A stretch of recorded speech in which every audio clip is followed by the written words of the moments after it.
નમસ્તે, જય શ્રી કૃષ્ણ. આજે 3 જાન્યુઆરી ગીતાજી શ્લોક સિરીઝમાં આપણે આજે એક શ્લોક શીખીશું એઝ વી પ્રોમિસ, અને એને જીવનમાં કઈ રીતે આપણે ઉતારવો અને રોજિંદા જીવનમાં કઈ રીતે આગળ શીખવું, બોધ કઈ રીતે લેવો, આજે અમે શીખવાડીશું. તો યુક્તહાર વિહારસ્ય યુક્ત ચેષ્ટસ્ય કર્મસુ युक्त स्वप्न प्रबोधस्य योग भवति दुःखः.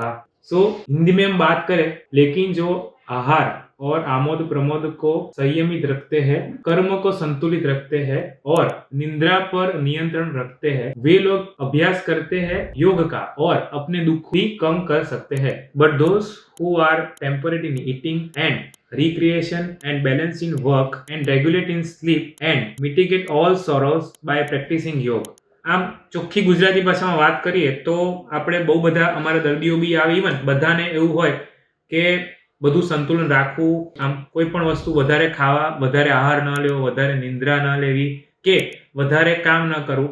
જેમ કે અમુક લોકો પોતાના જીવનમાં આખો દિવસ કામ, જોબ આખો દિવસ વર્ક રિલેટેડ જ વિચારતો હોય, તેના કારણે બી દુઃખ થતા હોય. જો ગીતાના આ શ્લોકમાં એવું સમજાવવામાં આવે છે કે જે માણસ દરેક વસ્તુ નિયમિત અને માત્રામાં કરે, જેમ આપણે ગુજરાતીમાં કહીએ છીએ કે અતિથી દૂર રહેવું, દરેક વસ્તુમાં અતિરેક એ ખરાબ છે.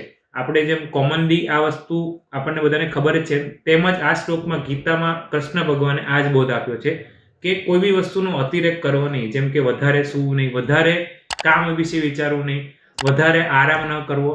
જીવનમાં દરેક વસ્તુ સંતુલન સાથે કરો તો તમારા બધા દુઃખો ઓછા થઈ શકે છે.